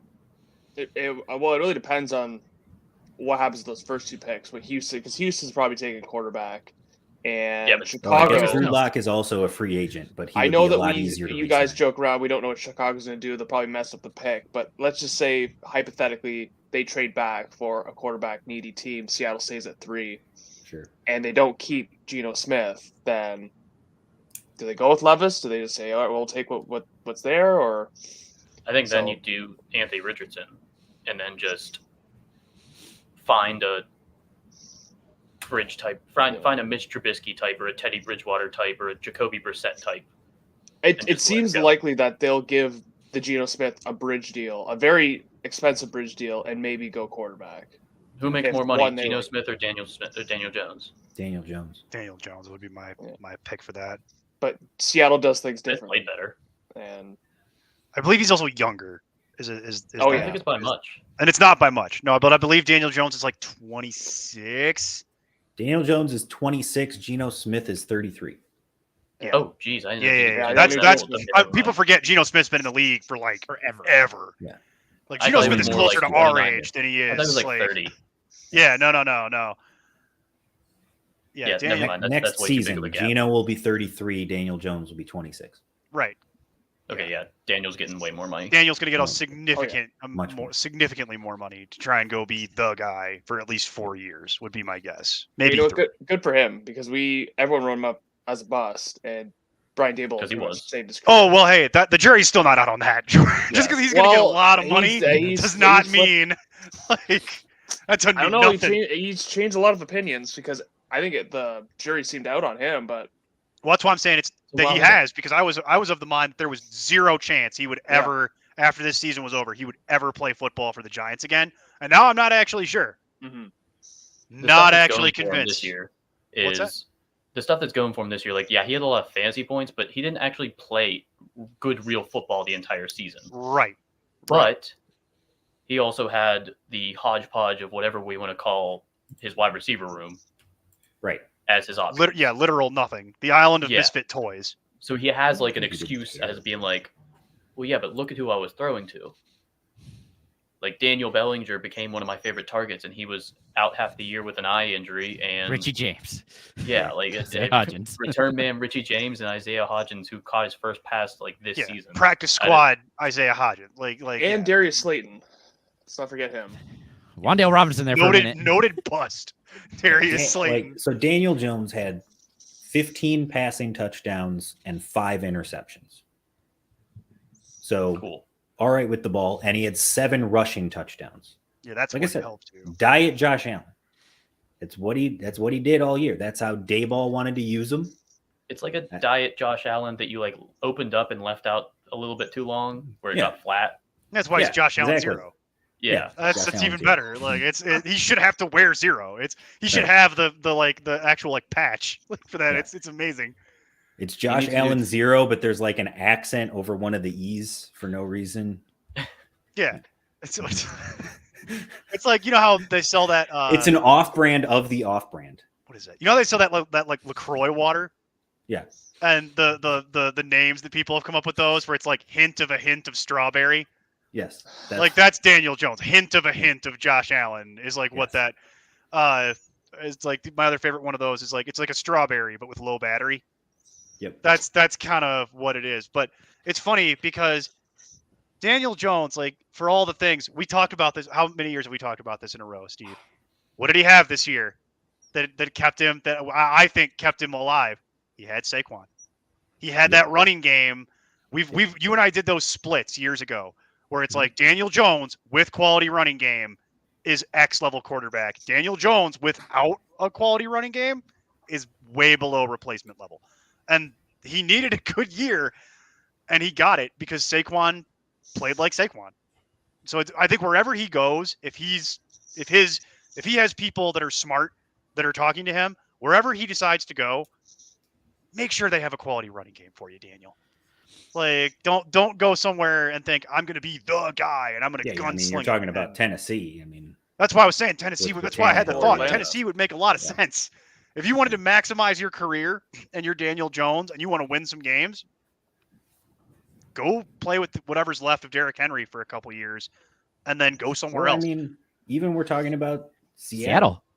That's what I was literally looking at. I'm trying to see what they're. with the rushing cap. game, and then if, why I was if asking they about have the Tampa money Bay. to do it. You got Yeah. Fournette and White for at least one more year Well, together. I already and- told you, Fournette's going to be the RB1 of his couch next season. That's fair. I know that is your opinion. the RB1 of his couch. Yes. Yeah. Like, To basically just go to like the stat sheet and see the top 5 rushing teams in the NFL and run play rate and efficiency, and just be like, which one of these needs a quarterback? yeah, that's And where just be Daniel like, Jones. that would be lands. my Daniel argument if I'm Daniel Jones's agent. Yeah. That would be my pitch to him is you should go here because they can help you and maximize your career earnings and keep you making another contract after Yeah. this contract. That's why I would want Kirk Cousins' agent. Not just for football, but I mean for like my actual life. Because nobody gets to the window like Kirk. Nobody gets to renegotiate like Kirk does. So it's like that, and is it warranted through play and merit? Hell no. it's just about how you negotiate, and that's why negotiation is so important. It's a skill. So but like to get into the Daniel Jordan, what Jones about thing, Indy? yeah, like Indy wouldn't be terrible if Josh. I've kind of I think they'd have to. I kind of boost put my their head in the sand this O-line a offseason little with bit them, and I don't really care what they do as long as they don't bring Jeff Saturday back, like it's been reported. It's going to be Derek Carr, Jordan. I don't know why. I've actually accepted that. I know a lot of people don't want that because it's just putting a Band-Aid on I was gonna say an oozing. What's the definition of insanity? Exactly. Colts in Jim Irsay. Jim Irsay Yeah. is the definition of insanity, Steve. That's why He's I doing the you mentioned same off the thing top, over and I over hope they again, lose. expecting a different result. Hope they lose, get a top 3 pick. Maybe they have a chance at Stroud. Maybe they have a chance at Young. can they force Andrew Luck to come back out of retirement? No. Do they have any mechanism? Have you seen Andrew Luck? The man No, is I- thin. he's Man is tiny. thin as a paperclip. Yeah. Mhm. He is not in football shape. That's No. fine. He doesn't need to be. He was too Oh, smart he to play definitely football needs to be. anyway. The line is just as bad as it was when he left. Yeah, well, he was too smart to be playing football long term anyway. That's true. So that's But that's part of I the don't problem. care. I'm at the point now where I don't care what they do because Well, all that's you gotta bad do for for the Indy- for Ursay. yeah, well, as long as Jeff Indy is Saturday's just not back. Like, Yeah, I mean he's been bad. I can't Although believe that there's I actually would take reports- Gino in Indy too. I think that would work. I think it'd be fine. Yeah. he's gone over Be it. hard to Derek do Carr. worse. What is the issue here? Why are we even? We know it's going to be Carr. That's Because you exactly have how to it do works. something different. Every You can't offseason, just You- keep no, doing the something You same different don't would thing actually. over and It would- over. You don't understand Indiana. You don't fundamentally understand how Indiana works. You do the same thing over and over because otherwise you're a communist. Okay? That's the Indiana way. That's how Indiana thinks. They've got $28 million in cap space next year. More than enough money to sign They will somebody. get a lot more if Matt Ryan retires. I know that. That's it. And That's another thing they Derek need. Carr makes $34 million. So Inexplicably. I think they need to figure out. Yeah, they need to figure out what Matt Ryan's doing because that's gonna. He holds a lot of the cards going into the offseason. I mean you get And benched he's twice shot. this season. He's Are not you really going gonna be like, yeah, I still got it? I think Yeah, he's gonna probably. retire. I would expect Matt Ryan to retire. Unless he wants to just be a part of a why, football team. why and be the retire when he can backup. cash the check? Yeah, somebody would pay him to be a backup. All right. I don't view Matt Ryan as needing that kind of money, and I view him as more in the stage of his career where I want to win a Super Bowl or I'm going to go spend time with my family. Sure, then just go ahead and I'm he can not be the saying backup he to Tom needs Brady. the money, but I'm saying he's going to make $35 million next year if he comes back to the Colts. Well, if they don't, well, yeah. Oh, you're talking about. They're Ryan. obviously not going to start him again, so Right. So he Let me could be just be the $35 million most- to be the backup. yeah. Or they Where could if give it him some won't hush happen. money to go away. And then here's That's your more full what I'm- amount of money. Please retire. That's more what I'm thinking, Steve, is they give him the bag and say, They do go. that, then yeah. They give him what they call in the corporate world the golden parachute. But see, I would see Atlanta doing that because of the years of loyalty to him. I don't know why the Colts would do that other than Because they're a Irsay just badly likes run to throw organization money. that doesn't Yeah, think things through.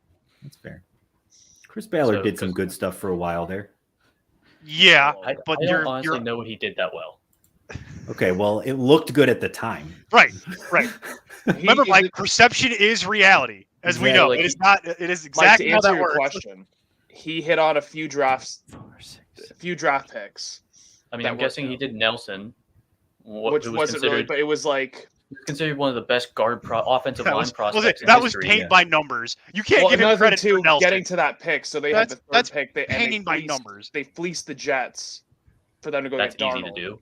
Yeah. Especially And at that was the thing too. And then what else? And- like I mean, he got Leonard. That was a great pick, of course. that was a great but- pick. And then the Jonathan Taylor, Jonathan Taylor was great. He kind of slipped in the draft. They traded to get him.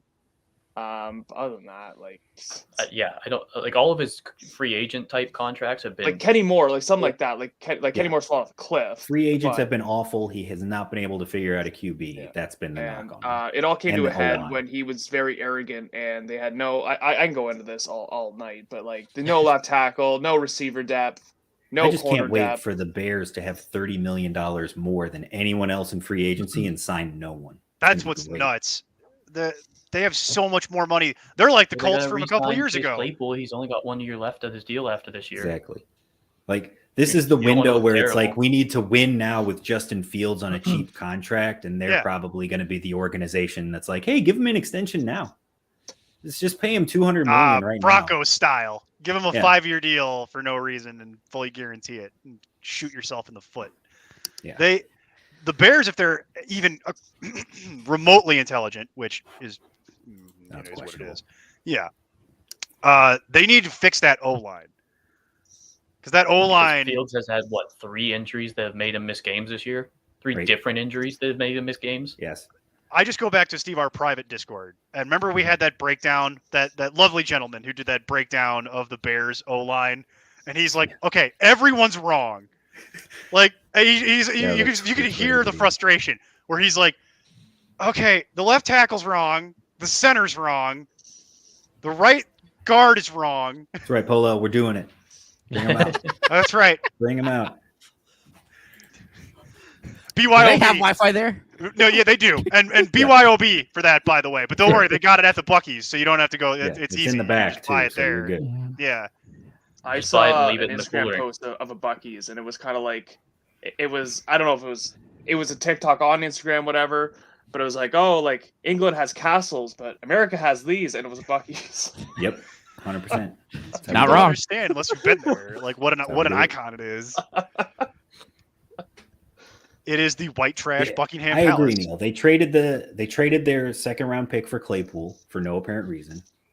And they've got the number 2 overall pick right now. And they're going to take a defender for no Because that's what they reason, do every year to break 'cause your that's what heart. they do. Yeah. So It'll be the wrong one. The first pick you're going to have in the draft to try to fix the line is going to be the 3rd round. Yeah. So they're going to be the team that spends $100 million in free agency on the O line because that always works. Yeah, that never fails horribly. Well, it's and they just never extended backfired on anybody. Equanimous St. Brown, so Yeah, That for I like don't $2 care million. about. It was a 1-year though. I deal mean, for Still counts. $1.50. It was like Yeah. $1.50. Like I don't care about that. My point is, yeah, what you should be doing is moving heaven and earth to figure out how to get whatever the best linemen are, however you need to do it. you should be trading back to get multiple picks Yeah. to get linemen. You got to rebuild that whole O line, and then also your defense is god awful. But that can be dealt You have with. too in a- many holes to fill to just have one pick in the first round right. and You no need- second round pick. You need You're welcome, linemen really on both sides of the ball. O line is the glaring weakness, and we can figure the rest out of it from there. And that they're going to take some sort of like safety or wide receiver. Well, what you know for sure, Catastrophic. guaranteed fact, is that in the second round, the Steelers are going to take a wide receiver that's better than Chase Claypool with that Bears pick. Oh yeah, that's happening. 100% guaranteed going to happen. Did you mean George Pickens? No, It the doesn't Steelers, matter. Whoever it the is. Steelers, if they do Doesn't matter. anything, they Just know how to rinse- evaluate wide receiver. Rinse and repeat. Rinse and Yeah. repeat. Do it Just again. keep doing it over and You over. guys have a system. I'd love to see that binder of whatever the metrics are, KPIs you're looking for, because I guarantee you that exists at some level. Because it's too many hits to be a fluke. Well, and they don't even make it like a secret of who they're interested in prior to the draft. They just do it. Everybody knew that Pickens was their guy last year. They were just like, all right, well, if nobody's going to take him by the time we get here, that's great. We're just going to nab him and be good to go for the next 4, 5, 6 years at least. I was looking at the teams that rush the most, and after the Giants, the Commanders are right there. Just Yeah. so talk about a Ew, team that ew. needs a quarterback. Ew. Yeah, spite. Just do a spite signing. Ew. All of that makes me feel dirty. All right. We need to get out of here, but I'm going to close with this because this is amazing to me. So, Mike, we've talked about this so much, and we're going to talk about it more in the Discord. If you're not already in the Discord, patreon.com/important nonsense. I don't know. It's over that way. There it is. down It's there. bottom corner. Under Mike. There you go. Yeah, So I can't apparently, remember. so they're going to have an owners meeting tomorrow to discuss the possibilities of the AFC seating, like we talked about before. One of the things potentially on the table is if the AFC championship game is between two teams with uneven games played, i.e. the Bengals and the Chiefs or the Bills and the Chiefs, that the game would be played at a neutral site. Yeah. Heard about that. Lucas Oil Fascinating. Stadium. The only way they get the AFC Championship game back to Indy, Chiefs Bills. I mean, I feel like a lot of people would be paying up to go to that. I think they'd sell that out. Yeah. They would absolutely sell that it's a great out. stadium. It's just in the middle of I was gonna actually use the one F word, but I didn't. Yeah. There you go. PG-13, folks. This is why we have to leave, because the longer this goes, the more likely it is that the Hey, at least we're not drunk this time. But we Well, speak gentlemen, for it's been a yourself. lovely season. Neil, you already gave your parting thoughts. Jordan, any parting thoughts for the season? No, I just thank you, everyone who joined us this year and asked their questions. I hope that we helped you, and this fantasy season ended unceremoniously, but there's nothing we can do about it. But playoffs are here, and hopefully we see some great playoff football and Super Bowls around the corner as well. So everyone, I hope everyone also had a great holiday and Happy New Year. Go follow Jordan everywhere at Donald McJordan. Mike, closing Yeah. thoughts? I mean, I had a great year in fantasy, so I'm happy. I hope I was able to help you guys, everybody out that has watched our stuff. Took something from the wide receiver cornerback matchup articles that we do, where I look at the wide receiver 3s and 4s and flexes, not like NFL.com and other sites that do. Oh, this wide receiver 2, high-end wide receiver 2 is going to do great this week. Cool. Yeah, But great information. But just keep an eye out on the Discord and everything, because the content's not going to stop.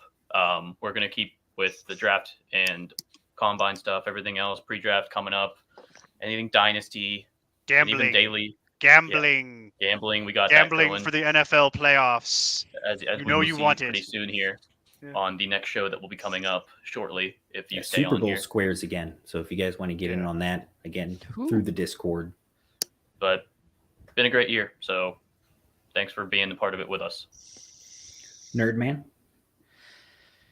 Yeah, I'm just sad. I don't want it to end, but that's how life goes for me. I just want to keep going because We're gonna have a lot of fun over the off season. Come on, You this is have the best time of the year. basketball. The 60 fans are going to be days. coming up in the air just randomly throughout the whole offseason. Yeah. You're the only person I know that complains that they no longer have to spend 4 hours on an app answering start-sit questions every Sunday morning. It will be nice to be able to sleep. I Oh, guess, really? But Wow. I'm actually going to be training for a triathlon, so we'll see how that goes. Oh. That's my big off-season. Putting all of your start-sit focus into a triathlon, that tells you how much he puts into this for you folks, Yeah. right there. Well, if I'm able to ride a bike for every basketball game that I'm watching, it's going to work out just fine. So There you go. we'll see how this goes.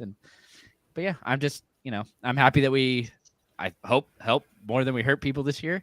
Felt like we did pretty good job overall. We didn't annoy too many people. That's always a plus. Didn't see a whole lot of people yelling at me.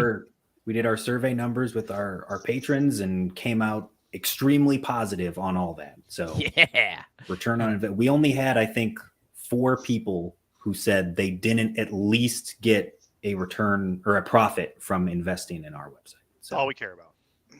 there it is. Pretty good number. I'll take Wow. that. Yeah. So, but yeah, and that I'm just happy for- Patreon.com/important.